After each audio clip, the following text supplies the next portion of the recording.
자, 여러분 안녕하셨어요? 오늘은 신용장에 대해서 배워보도록 하겠습니다. 여러분들 잘 아시겠지만 대금 결제는 수출상한테 가장 중요한 부분입니다. 무역에 있어서 대금을 받지 못하면 회사가 운영이 안 됩니다. 그 중에서 이제 TT라든지 다른 방법도 있지만 TT 같은 경우 예를 들자면은 입금이 되나 안 되나 이런 것만 따지기 때문에 특별히 어려운 게 없습니다. 그리고 DP 또 추심 방식에서 DA, DP 이런 거는 서류 꾸미기가 용이합니다. 그러나 신용장은 여러 가지 조항들도 있고 하기 때문에 신용장에 대해서는 반드시 여러분들이 숙지를 하셔야 됩니다. 그래서 이번 시간에는 신용장의 일반적인 사항에 대해서 배우고 그 다음번에는 진짜 신용장에 있는 문면들을 하나하나 살펴보는 시간을 갖도록 하겠습니다. 자, 그러면 신용장에 대해서 강의를 시작하도록 하겠습니다. 자, 우선 신용장은 어떤 뜻이 되냐면 문면이 일치하는 서류를 제시할 때 지급을 하겠다라는 조건부 지급 확약이 되겠습니다. 자, 신용장은 조건부 지급 확약으로서 신용장에 명시된 서류와의 상환으로, 자, 신용장에 명시된 서류와 똑같은 문면이 일치하는 서류를 제시를 해야 됩니다. 근데 그 제시해야 될 수 있는 기간이 있습니다. 그 기간 내에 그 명시된 금액까지 일치하는 서류를 제시하면 그 매수인의 요청과 지시에 따라서 또는 은행이 스스로를 위해서 행동하는 개설은행이 지급하도록 하는 문서상의 확약이 되겠습니다. 그래서 신용장은 신용장의 내용과 문면이 일치하는 서류를 제시했을 때 개설은행이 대금을 지급하겠다라고 하는 문서상의 확약이 되겠습니다. 자, 신용장은 몇 가지 특성이 있습니다. 우선 제가 말씀드리고자 하는 것은 신용장의 독립 추상성에 대해서 말씀드리겠습니다. 신용장은 그 성질상 그 근원적인 거래인 매매계약과는 별개의 독립적인 거래입니다. 그래서 계약을 바이어하고 실제로 했는데 신용장의 내용과 일치하지 않을 경우에는 어떻게 해야 되겠습니까? 신용장의 조건 변경을 의뢰해서 그 다음에 신용장이 계약 내용과 맞도록 요청을 해야 되죠. 그것을 신용장 어멘드라고 합니다. 조건 변경을 어멘드를 해서 신용장이 일치되도록 해야 됩니다. 왜냐하면 신용장은 독립 추상성을 가지고 있기 때문에 매매계약과는 별개의 독립적인 거래인 것입니다. 그래서 은행은 이러한 계약에 대해서 전혀 무관하고 아무런 구속도 받지 아니한다. 신용장 통일규칙 4조에 명시된 내용입니다.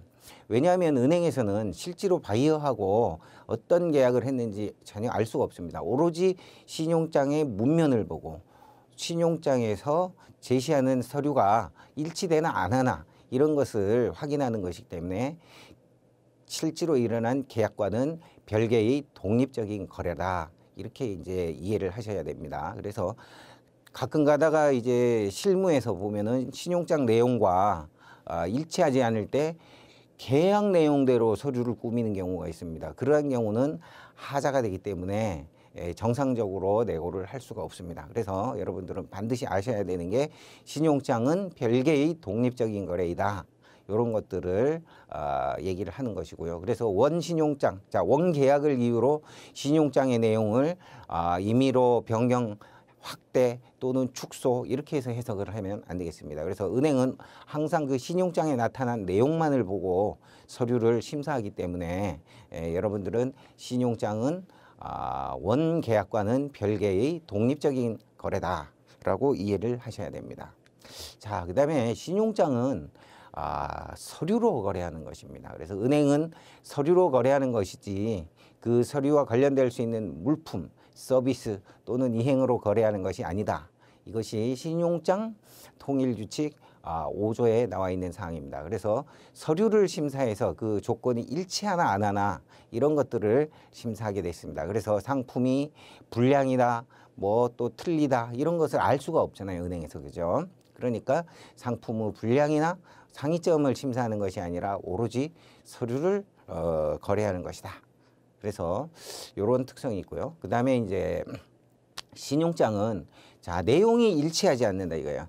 신용장에서 나온 내용과 서류가 일치하지 않을 때 은행은 이 서류를 거절할 수 있습니다. 그것을 가지고 엄밀 일치의 원칙이라고 합니다. 그 이유는 여러분들 아시다시피 신용장이라는 것은 은행과 은행을 통해서 전달이 되는 것입니다. 그리고 은행이 그 서류를 보고 그다음에 문면이 일치했을 때 대금을 지급하겠다는 조건부 지급 확약이기 때문에 발행은행을 제외한 다른 은행이 서류를 심사할 때 그 맞지 않는 서류를 그대로 다 수리를 해준다고 하면 나중에 발행은행에서 문제가 생길 수 있습니다. 그리고 발행은행을 제외한 다른 은행들은 실제로 서류를 심사하고 마지막에 대금 지급을 하는 것은 개설은행이기 때문에 그 개설은행의 보상을 받을 수가 없기 때문에 이 신용장에 대해서 엄밀하게 일치하지 않는 서류를 거절할 수가 있다. 이런 얘기가 되겠고요. 그 외의 은행이라고 하면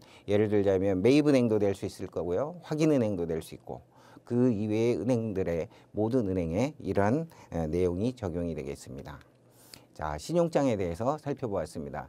신용장은 독립추상증을 가지고 있고 신용장은 서류에 의해서 거래를 하고 또 신용장의 내용이 엄밀하게 일치해야 되는데 일치하지 않을 경우에 거절할 수 있는 권리가 있다. 이것을 엄밀 일치의 원칙이라고 합니다. 자, 신용장의 개설 과정을 한번 살펴보도록 하겠습니다.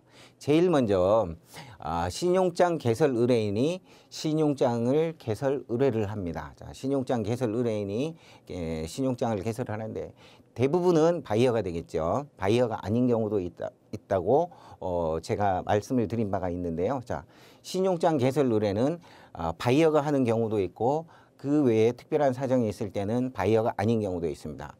신용장 개설 의뢰인이 신용장을 의뢰를 하면 그 개설하는 은행을 개설은행이라고 하고 오프닝 뱅크라고 합니다. 그래서 신용장을 개설하면 신용장을 이제 통지하게 되겠죠. 그래서 신용장을 통지받아서 신용장을 수익자한테 전달해 주는 은행을 통지은행이라고 합니다. 그래서 통지은행이 신용장 수익자에게 매도인에게 연락을 하면 매도인은 신용장을 수령하게 됩니다. 그리고 그 신용장의 내용을 살펴서 서류를 일치하는 서류, 문면이 일치하는 서류를 꾸며서 은행에 다시 제시하면 그 지급은행이 대금을 지급하는 절차를 거치게 됩니다.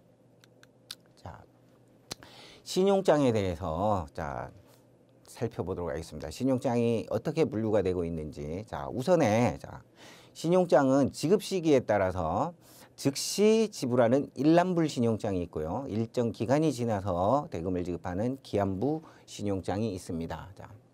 자, 일람불 신용장이라는 것은 어음이 지급인에게 제시되면 즉시 지급받을 수 있는 신용장을 일람불 신용장이라고 합니다. 그리고 어음 발행 없이 서류의 제시에 의해서도 즉시 대금을 지급받을 수도 있습니다. 자, 신용장에서 사이트 드래프트, 어음을 끊어가지고 제시하는 경우도 있고요. 어음이 없이도 되는 신용장이 있습니다. by payment, at site 이렇게 써 있는데요. by payment라고 되어 있으면 어음 발행 없이도 내고를 할 수가 있습니다. 그런데 이제 통상적으로 보면은 모든 신용장 서류에는 어음을 첨부하는 게 관례입니다. 그러나 규칙상으로는 사이트 드래프트에 어음 없이도 받을 수가 있는 신용장이 있다라는 거 아시고요. 자, 신용장에 드래프트 앳 사이트 이렇게 써 있는 경우도 있고요. by payment라고 되어 있습니다. 자, 기한부 신용장은 어떻게 되어 있냐면 by the per payment라고 되어 있어요. by the per payment라고 되어 있고 그 뒤편에 기일이 나옵니다. 보통 노멀하게 봤을 때는 90에서 180일로 열리는 신용장이 대부분이라고 할 수가 있겠습니다. 어쨌든 그 날짜는 정하기 나름이기 때문에 그 날짜에 딱 날짜가 맞았을 때 그때 대금을 지급한다. 이러한 내용이 되겠습니다. 그래서 신용장은 지급 시기에 따라서 일람불 신용장이 있고 유전스 LC가 있습니다. 자, 기한부 신용장은 유전스 LC라고 하고요. 일람불 신용장은 사이트 LC라고 합니다. 그 다음에 분할 지급 신용장이라고 있습니다. 자, payment by installment LC라고 하는데요. 지급 기간이 서로 다른 여러 환원을 요구해서 수차례에 걸쳐서 나누어서 분할해 가지고 지급이 이루어지도록 하는 신용장이 되겠습니다. 그다음에 자 전대신용